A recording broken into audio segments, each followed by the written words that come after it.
이게 테니스도 배우지도 않는 사람이 친구 전도사님들과 함께 테니스를 치러 갔습니다. 열심히 쳤는데 재밌더라고요. 재밌게 막 치고 있는데 테니스는 그때는 뭐 뭣도 모르고 힘으로 막 쳤어요. 근데 얼마 지나지 않아서 팔꿈치가 아프기 시작했습니다. 팔꿈치가 아파서 한의원에 갔더니 테니스 엘보에 걸리셨습니다. 아파가지고 이제 테니스 라켓 쥐지도 못하고요, 몇 개월 동안 계속해서 침 맞으면서 여기에 불침을 맞았습니다. 불침을 맞아가지고 지금도 상처가 있어요. 얼마나 그때 기억을 하면, 아니 테니스 선수들은 그렇게 몇 시간씩 테니스를 정말 세게 치거든요. 근데 그 사람들은 막 1년, 2년, 십수년 운동을 해도 괜찮아요. 왜 저는 그랬을까요? 몇 번 치지도 않았는데. 네, 안 배워서. 맞아요. 자세도 나쁘고 뒤에 있는 공을 걷어치다 보니까 이게 팔이 나간 거예요. 뭐가 문제예요? 자세가 문제입니다. 자세가 잘못되면 어느 것도 제대로 할 수가 없습니다. 그런데 여러분, 신앙생활 하는데도 자세가 있다는 거 아세요? 여러분, 신앙생활의 자세는 어떤 것 같습니까? 지난주에 우리는 모든 일에 자격이 필요하다 그랬습니다. 자격이 있어야 그 일도 할 수 있고 자격이 있어야 어떤 것도 누릴 수 있다 그랬습니다. 그런데 우리 하나님 어떤 분이라고 그랬어요? 자격 없는 자들에게 풍성한 은혜를 베푸시려고 그 넓으신 품을 다 열어놓으시고 우리를 불러주시는 분이라 그랬습니다. 이사야 55장 1절에 보면 이렇게 말씀하시죠. 오라 너희 모든 목마른 자들아 물로 나오라, 돈 없는 자도 오라, 너희는 와서 사 먹되 돈 없이 값 없이 와서 포도주와 젖을 사라. 여러분, 값지고 귀한 것일수록 우리가 그것을 사기 위해서는 대가를 지불해야 됩니다. 그런데 우리 하나님 뭐라고 말씀하세요? 가장 귀한 것조차 너희들이 대가 없이 내가 주겠다라고 우리를 초청해 주셨습니다. 정말 대가 없는 사람, 그 자격 없는 사람들은 저번에 거래대인이라고 그랬죠. 거래대인을 일컬어서 어떤 사람들이라고 그랬어요? 항상 거짓말쟁이고, 그리고 악한 짐승 같고, 그리고 배만 위하는 게으름뱅이다. 이 사람들은 자격이 없어요. 그냥 저주받고 심판받아 망해야 될 사람들인데 하나님께서 그 거리에 대해 복음이 전해지게 하고, 그래서 그 사람들을 넓은 품에 품어주시는 하나님의 은혜를 주셨다는 겁니다. 그곳에 목회하는 디도는 어떤 사람이에요? 디도도 사실 신앙의 불모지 이고니온에서 자란 사람이에요. 이 사람도 신앙의 불모지에서 자랐기 때문에 그렇게 불신앙으로 살다가 망해야 되는 사람입니다. 그런데 이 사람이 복음을 듣고 예수님 믿고 오늘 하나님의 나라의 귀한 일꾼 되고 그리고 목회자까지 되었답니다. 사도 바울은 어떤 사람이에요? 은혜 받을 자격이 있을까요?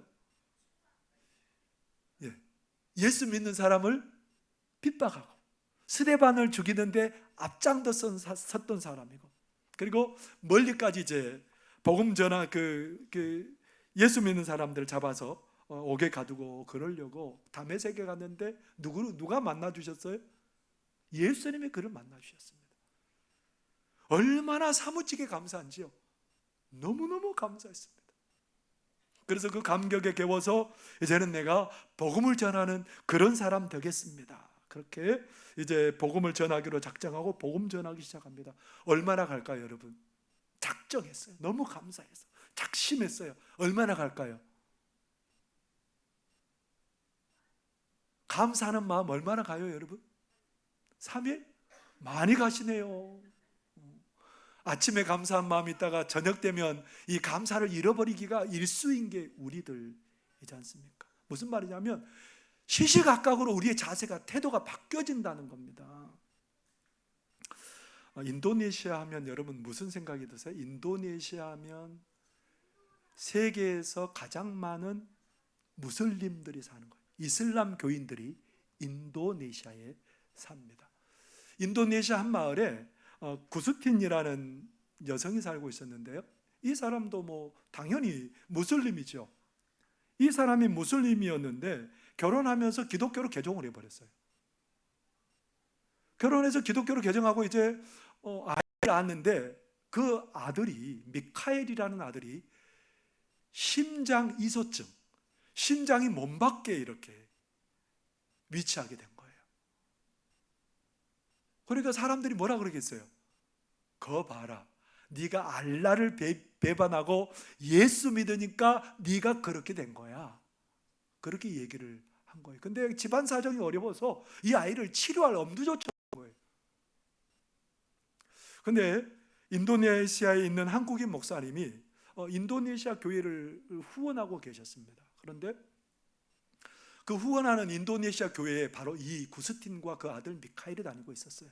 그래서 선교사님의 소개와 그리고 세브란스 병원 사회사업팀과 기독교 단체들이 나서가지고 그 아이를 데려와가지고 치료를 하는데요, 비용이 얼마나 들었냐면 2억 6천만 원의 비용이 들었습니다.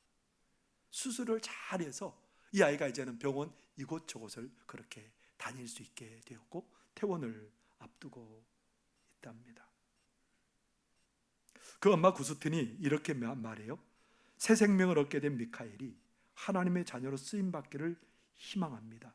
의료진들과 수술비를 지원해 준 교회를 비롯해 많은 후원자분들께 하나님의 복이 넘치기를 기도하겠습니다.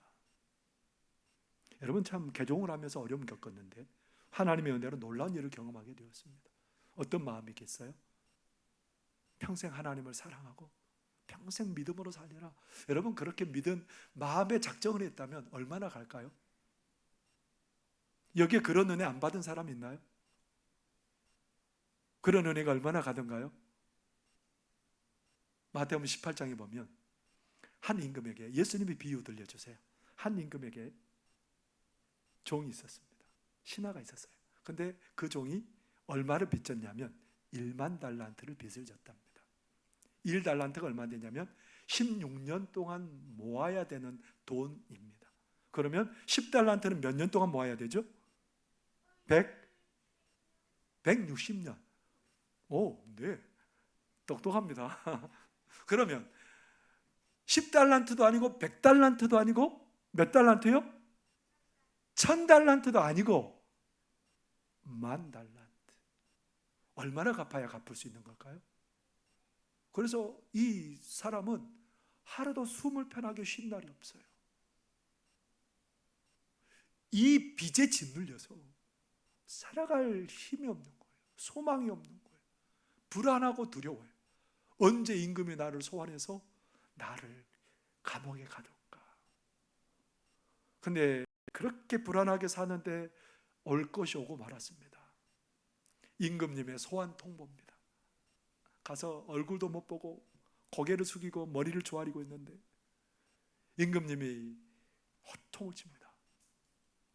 여봐라, 나에게 1만 달란트 빚졌는데 네도 팔고 네 아내도 팔고 자녀들도 다 팔고 네가 가진 소유 다 팔아서 갚아라. 그러니까 막 엎드려 절하면서 임금님, 조금만 말미를 주시면 제가 갚겠습니다.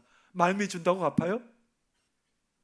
그냥 그 순간을 얼른 좀 모면하려고 하는 건데요, 임금님이 너무 불쌍한 거예요. 너무 불쌍해서 안 되겠다 싶어서 어떻게 합니까? 안 갚아도 된다. 이제 내가 네 빚을 다 탕감해 주었다 그렇게 하고 보내니까 이 신하가 얼마나 이 종이 행복하겠어요. 이야, 이제 그 감정이 얼마 갈까요? 아니, 다 안 갚아도 된다고 말했으니까요. 그 어마어마한 양의 돈을 이제 안 갚아도 된다고 했으니까 얼마나 갈까요? 그 감동이, 그 감격이 얼마 갈까요? 평생 갈 것 같지 않아요? 1시간? 네. 근데 정말 사람을 만났습니다. 자기에게 100데나리온 빚진 사람. 100데나리온은 뭐냐면 100일 동안 일하면 갚을 수 있는 돈이. 보자마자 멱살을 꽉 틀어잡고, 당신 내 돈 언제 갚을 거야? 아이, 여보게 조금 말미를 주시게 내가 갚음세. 들은 척도 안 하고 그를 감옥에 넣어버립니다. 이 소식이 누구에게 들렸겠어요? 임금에게 들렸습니다. 다시 소환받았습니다. 너도 감옥에 들어가서 그 빚 갚을 때까지 감옥에 있어라. 뭘 잃어버렸어요? 그 감동받았던 그 자세를 잃어버린 거예요. 그 자세가 잘못되는 순간 그의 삶에 그런 놀라운 은혜를 그냥 쏟아버리는 그런 일이 벌어지고 말았다는 겁니다. 우리 인생은 이처럼 자기가 받은 은혜에 대한 감격, 그런 복된 자세들을 한순간에 잃어버리는 게 우리 인생들이라는 겁니다. 사도 바울도 자격이 없지만 하나님으로부터 큰 은혜를 받은 바울, 뭐라고 고백하고 있습니까? 오늘 1절 다시 한번 읽어보겠습니다. 시작. 하나님의 종이요 예수 그리스도의 사도인 나 바울이 사도된 것은 하나님이 택하신 자들의 믿음과 경건함에 속한 진리의 지식과. 사도 바울은 지금 자기가 뭐라고 말해요? 자기는 어떤 자세로 살아가고 있다는 겁니까? 자격 없는 자에게 은혜 베푸신 하나님 때문에 나는 하나님 종으로 살겠습니다. 나는 예수 그리스도의 사도로 살겠습니다. 종이라는 게 어떤 존재입니까? 종이 어떤 존재예요? 자기 마음대로 사는 존재가 아니고 주인의 마음대로 사는 존재라는 거예요. 내가 여건이 되고 안 된다고 해서 할 수도 있고 안 할 수도 있고 거부할 수도 있고 뭐 수락할 수도 있는 게 아니고 그건 주인의 마음에 달려 있는 거예요. 사도 바울 당시에 종들이 얼마나 많았는지 몰라요. 사도 바울은 그 종들을 바라보면서 야, 저렇게 자유도 없고 저렇게 매여 살아가는구나. 근데 사도 바울은 뭐예요? 자격 없는 나에게 은혜 베푸신 하나님의 은혜가 너무 커서 하나님, 나는 일평생 종으로 살겠습니다. 하나님의 종으로 살겠습니다. 그래서 사도 바울은 어떤 자세를 갖고 있어요? 하나님, 나는 종입니다. 그리고 또 하나는 뭐라고 그랬어요? 예수 그리스도의 사도. 사도가 무슨 말이냐면 보냄을 받은 자.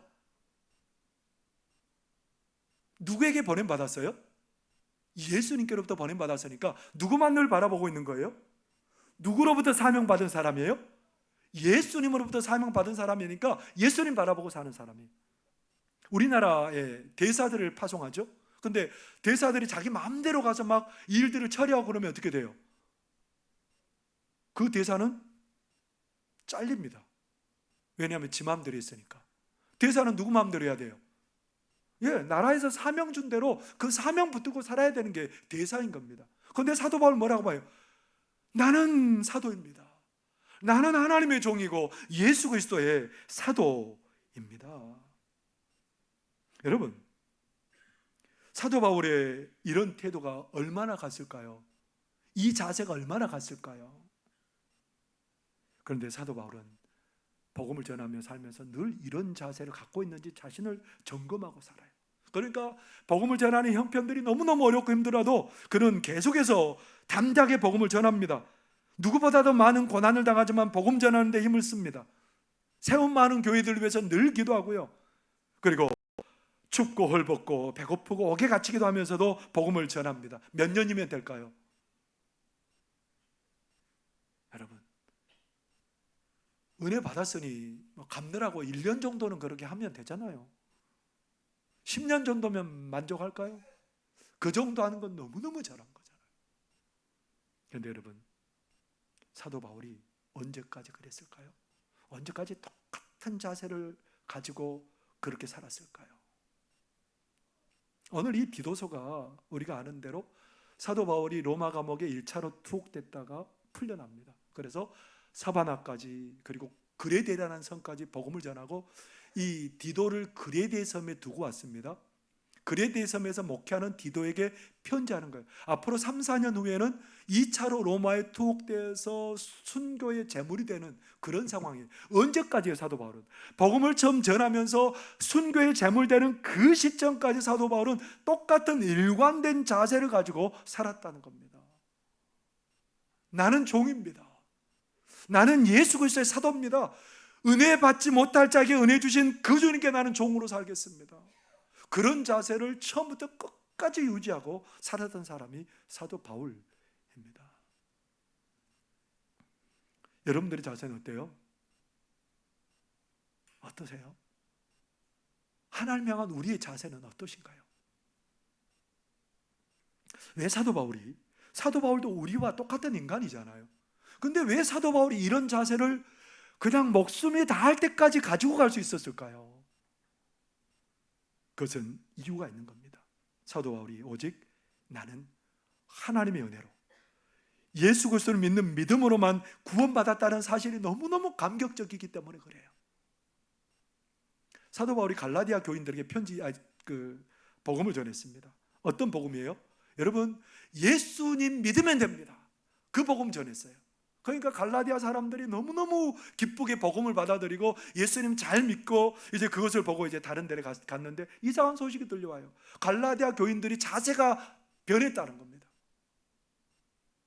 갈라디아 교회에 어떤 사람들이 들어왔냐면 예수 믿는 믿음 가지고는 부족하고 율법도 지켜야 구원받는다는 겁니다. 그래서 사도 바울이 그들에게 편지 썼습니다. 예수 그리스도를 믿는 믿음 외에 다른 것으로 말미암아 구원받는다고 말하면 천사들일지라도 저주받을 것이다, 그렇게 얘기를 해요. 그러니까 사도 바울의 마음에는 늘 어떤 감격이 있어요? 나는 다른 것이 아니라 내 힘과 능력이 아니고 오직 예수 그리스도의 이름으로 내가 구원받았다는 그 감격과 감사가 늘 있는 거예요.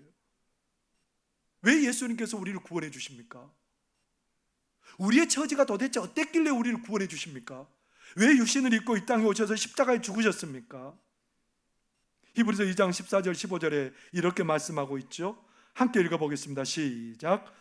자녀들은 혈과 육에 속하였음에 그도 또한 같은 모양으로 혈과 육을 함께 지니심은 죽음을 통하여 죽음의 세력을 잡은 자 곧 마귀를 멸하시며 또 죽기를 무수함으로 한평생 매어 종노릇하는 모든 자들을 놓아주려 하심이니.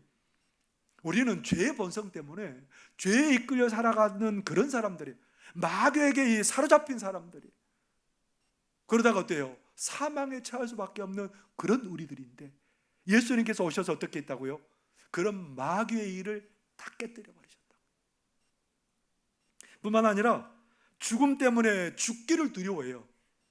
죽음이 너무너무 두려워요. 죽음에 매여서 그 죽음의 종노릇하는 우리들을 죽음이 바뀌어진 거예요. 예수님 때문에. 그 죽음이라는 것은 하나님의 그냥 선물인 거예요. 그 죽음을 통해서 하나님 나라에 들어가는 관문일 뿐이에요. 죽음을 통해서 하나님 앞에 나아가서 상급을 받고 칭찬받고 우리 하나님이 우리의 눈에서 눈물을 닦아주시고 잔치자리에 앉게 하는 그 관문이 어디냐? 죽음인 거예요. 전혀 바뀌었잖아요. 이런 은혜를 넉넉히 아는 사도 바울이 하나님, 나는 종으로 살게요. 나는 예수 그리스도의 사도로 살게요. 그 태도를 끊임없이 이것을 날마다 되뇌었기 때문에 가능했다는 거예요. 사도 바울은 이미 하나님 안에서 자기가 어떤 은혜를 누리고 있는지 알아요. 그는 가장 가난한 사람 같지만 나는 가장 부유한 사람이다. 나는 무명한 자 같은 나 가장 유명한 사람이다. 이미 하나님 안에서 그 은혜를 다 누리고 살아가고 있다는 거예요. 이것을 날마다 생각하니 그 각오가 새로워지는 거예요. 주님, 나는 주님의 종으로 살겠습니다. 주님, 나는 주님의 사도로만 살겠습니다. 날마다 이 은혜가 깊이 각인되면 각인될수록 그런 자세가 더 견고해지는 그런 삶을 살게 되었다는 겁니다. 오늘 여기에 계신 우리 성도님들은 어떤 자세예요? 어떤 믿음의 길을 어떤 자세로 걸어가고 있어요? 우리는 오직 예수 그리스도를 믿는 믿음으로 구원받았습니다. 날마다 고백하고 살아가십니까? 이미 우리는 예수 그리스도를 믿음으로 하나님께 속한 모든 것에 참여하고 그것을 누리고 살아가고 있습니까? 근데 우리 자꾸 이게 흐트러져요. 어떤 마음이 들어요? 내 노력이 좀 있어야지, 그렇게 들잖아요. 아니, 내 노력으로 예배도 하고 내 노력으로 열심히 헌금 생활도 하고 내 노력으로 열심히 봉사도 하고 내 노력으로 열심히 전도도 하고 그래야 내가 구원에 더 가까워지지, 그렇게 생각하지 않습니까? 근데 여러분, 정말 그래요? 우리가 믿는 믿음이 그거예요? 아니잖아요. 우리가 믿는 믿음은 이미 다 이루어 놓으셨잖아요, 하나님이. 그래서 하나님의 은혜가 감사해서 예배하는 거예요. 하나님이 너무너무 그 은혜가 사무치고 고마워서 하나님을 예배하는 거예요. 하나님의 은혜가 너무너무 감사해서 나의 삶에, 내 수입에 11조도 드리고 12조도 드리고 13조도 드리고 내 삶의 모든 것을 감사해서 드리는 거예요. 왜 봉사합니까? 은혜의 감격에서 봉사하는 거예요. 왜 전도합니까? 너무 감격스러운 이 소식을 나만 알기 아까워서 전도하는 겁니다. 바른 자세가 중요하다는 겁니다.